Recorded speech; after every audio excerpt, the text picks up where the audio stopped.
Well, I'm delighted to be here today with Tom from Care Continuity.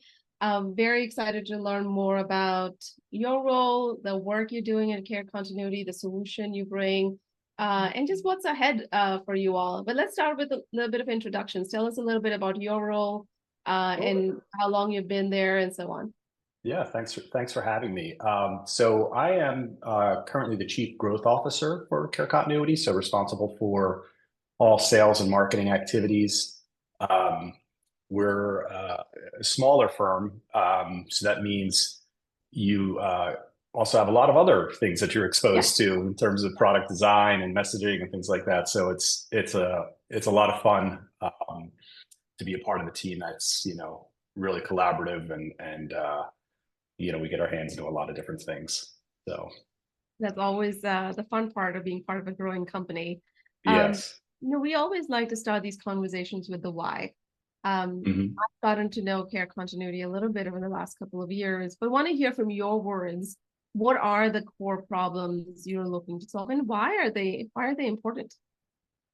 Yeah, I would say if anybody's had an experience, having to navigate a healthcare system, either personally or perhaps for a loved one, Yeah. it can be a very difficult experience for folks. And really, our mission is to smooth out those care transitions so that when you've left a hospital, either as you maybe had an emergency room visit or you had an inpatient stay, there's always that plan of care that you have afterwards to make sure that you can get yourself back to good health. Mm. Um, so we help smooth out those transitions, and I think today with some of the shortages that are there, one of our clients has three cardiology referrals for every open spot. Oh, wow. So Mm. when you're talking about backlog referrals of in the tens of thousands sometimes. One of our clients talked about an 85,000 um, referral backlog of just getting folks scheduled for their appointments. So our job really is to smooth those things out and make sure that that process of care transitions through the network is through the health system network is as smooth as possible and as sort of clean and Mm. um, functioning as well as it possibly can. Think of like an air traffic controller Yeah. for the health system. You could see where the planes are getting bunched up and see where they're getting diverted and things like that. So and we've been doing this for 10 years, so we really do know how to help a health system get from point A to point B in the way that they're managing patient flow through their network. And this is really interesting because I imagine this has issues right now, both from the patient side as well as the health system side, the care team side. Can you describe what are some of those issues in that air traffic control analogy of why do things get stuck? Why do things fall through the cracks? Why aren't Mhm. people getting to the right care, the right time, right place? Mhm. What are some of Mhm. the core issues that you see? You know, um, I've said it really doesn't cost anything to write a referral for Yeah, a patient. right. So you're naturally going to have this oversupply of Yeah. referrals to specialists. And um, one of the exciting things that we're doing, and this is built on a history of having navigated over 2 million patients, Mm. um, is really to find those patients that we know are going to complete their appointments before they take up a slot Okay, and that they're being seen at the time that they need to be seen. Not everybody needs to be seen within a week. that's right. Um, Right. and the stat that we discovered through this is that 5% of referrals are considered urgent or stat. 95% are routine, which means those Mm. need to be prioritized as well. Yeah. So we're using really interesting machine learning technology to understand the factors of the case and the constraints of the network. So maybe there's a population of patients that would be better suited with a telehealth visit versus a specialist visit prior to going to see a specialist. And things can be sort of, take some of that volume out of the system and do it cost effectively and still get the outcomes that you need for your patients. So it's really the technology piece that is really exciting for us in terms of how to address this issue that is not going away anytime soon. It is not going Um, away at all. So there's no. you're saying there's a level of risk stratification and prioritization that the technology is offering to make sure that, as you said, like not all the planes need to land at the same time. Right. Some can be Right. staged out, and so you're taking into consideration that overall picture. And we're taking factors into consideration that traditional risk scores don't I take see. in. So risk is obviously a very important metric. It's a very important sort of beacon for us to look to. But I think anybody who's doing this will tell you that it doesn't tell the full story. All right. And with machine learning, you begin to learn what is the full story and what are the factors that will help you guide that patient most effectively through the network. Not only who to navigate, but how to navigate them. So, What are some of those examples of how that those other factors? sure. What we'd like to look at is what is the patient's propensity to actually accept assistance. Some patients don't really necessarily need that phone call or want that phone call. What is their propensity that if they have an appointment that they're actually going to complete that appointment? And again, not take up a spot. In this way, you don't have to get into the world of triple booking your open spots. Right. That's So right. not a very efficient way to handle it. What is the propensity of them actually having an unplanned revisit to the hospital, whether it be to the ED or the inpatient setting, which nobody wants, right? And what is the likelihood of that revisit being a severe case? So can we get ahead of a highly acute readmission through really investing the time and energy to navigate that patient properly? So yeah, so those are some of the interesting things that we're looking at. That's very helpful. So tell us, get into the solution a little bit more, because I understand it's a mix of technology and human, do it the right way. And also, if care continuity did not exist, current state in health systems, is that really just human care coordinators trying their best and Well, I would say there's some very interesting digital front door technologies that okay, that will do their best to engage okay, patients. yeah, But I would probably surmise that those are the most engageable patients, that there's a yeah, large population of patients that's that wonderful. Yeah, need a little bit more handholding. And those digital front doors can definitely handle some of the more routine or predictable kinds of events. As soon as you add a layer of complexity on top of that, it could be really daunting for a patient to navigate through that. So, without us, they're really just trying to encourage the patient to make a phone call, and maybe that patient doesn't make that phone call, but is that the patient that needs to be seen next? Or is there another patient not making the phone call that is really going to cause a readmission or really going to cause a negative outcome? So let's find those, let's prioritize those, and let's engage with those patients in a way that meets them where they are. So, yeah, there's definitely some interesting solutions, and we try to leverage those technologies as best when they're there. But there's also this segment of the population that probably needs more active navigation than a so chatbot message. yeah. So tell us about your end-to-end solution. Where does it start? Where does it end? What does it look like? I'm sorry, can you repeat that question? Tell us about your solution. So where does it Sure. start? Where does it end?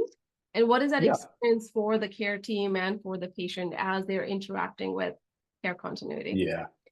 It really does depend on the program that we're implementing, sort of, and what are the outcomes that the health Mm, system is looking for. okay. So, and I can give you two very stark examples. There could be a health system that thinks that, hey, there's patients flowing through our emergency department that need orthopedic care, that need cardiac care. And we think those patients might be going somewhere else because they get frustrated that they can't get to see that specialist, or they just don't know where to start. They can get a phone call from us and we can help guide them through to their next PCP visit, their specialist visit, any other ancillary services that they need.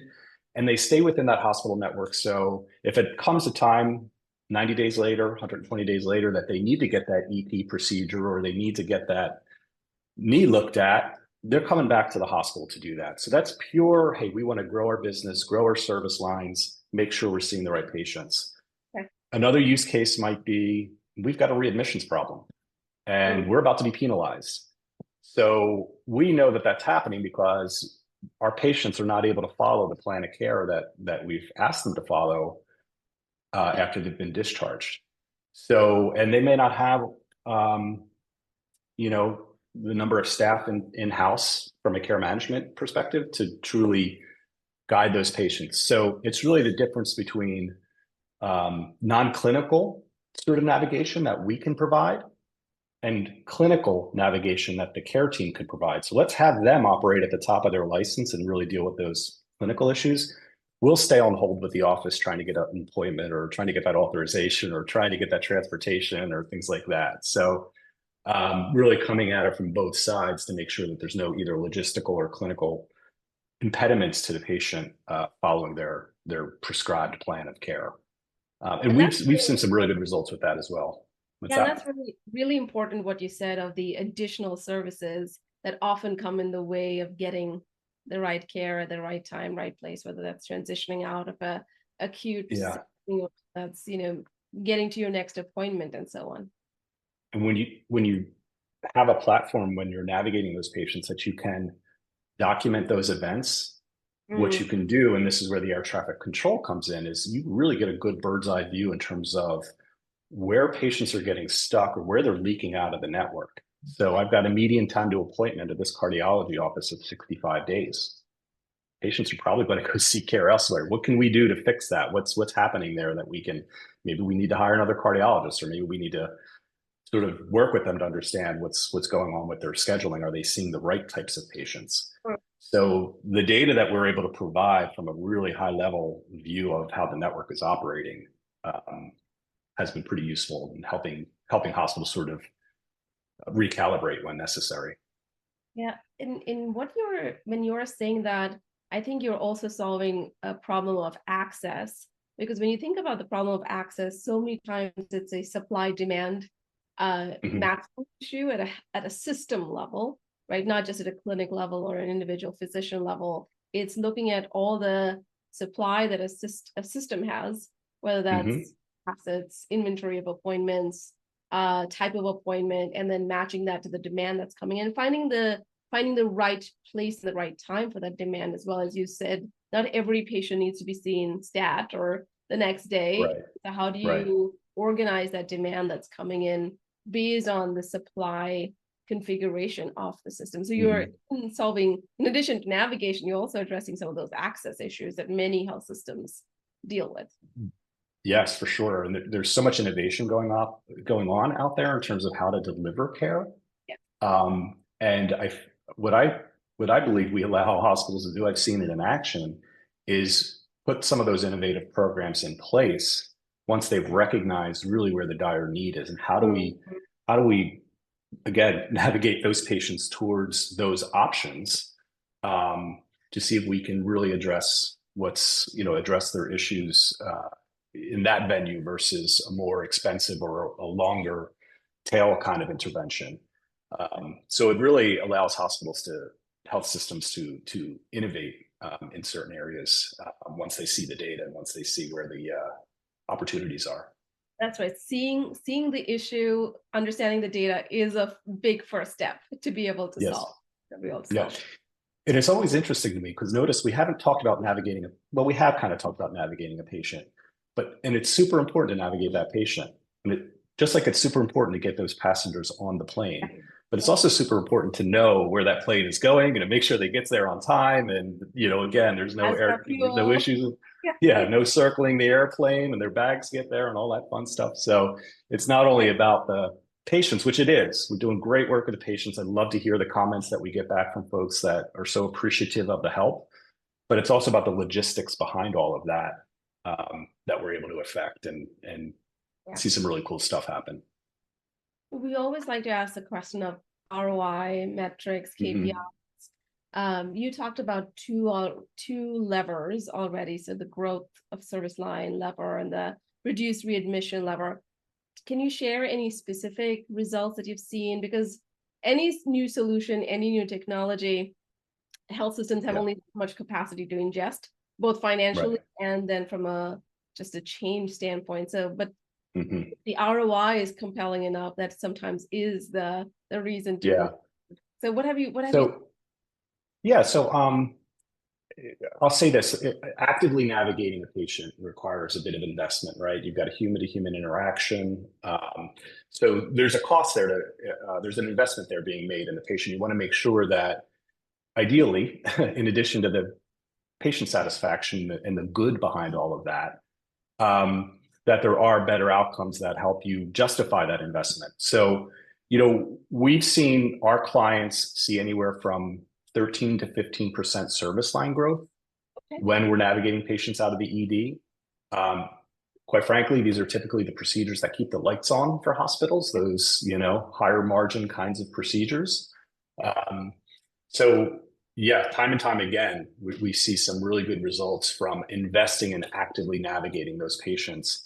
And then sort of on the cost side, the avoidable ED readmits, the avoidable inpatient readmits, again, for actively engaged navigated patients, about a 30% decrease in avoidable return visits. So, especially on the inpatient side where there's such a scrutiny on that, we see some really good results in terms of reducing readmissions through active navigation. Um, but again, you need to know who to navigate. So our technology is getting better and better at saying you really need to focus on these patients here. And then once you get through those, good, get to the next segment. But here's your most, where your most opportunity or most risk lies. And the last thing I'll mention, if you don't mind, because this is such a hot topic, is we really see some great improvements in patients actually completing their specialist appointments, like a 50% increase. The issue of patients not showing up for their appointment is a bigger issue than I think most people realize. Those rates can be as low as 50%, 45%. And if we're navigating them and really making sure that they know when their appointment is, they've got no impediments to getting there, and they're expected to be there, we see that rate get up to around 75 to 80%. So that right there increases the capacity of your specialist network, right? So Well, this has been a really great conversation, understanding the problems you're solving, how your solution is doing that, and the results that you're seeing. Any closing thoughts or remarks before we close our time together? no, I would just say that if you are, again, like every other organization, dealing with that backlog of referrals and some of those issues with having, more demand than you have supply, look into some innovative, sort of out of the box kinds of solutions to that, and that'll be one of the best moves you can make in addressing that issue, because it's uniformly a difficult issue for a lot of health systems these days. Absolutely. Well, if you want to find out more about care continuity, you can see their profile on AVIA Marketplace or reach out to Tom and the team directly as well. Tom, thanks again for your time. Thank you for your time. Appreciate it.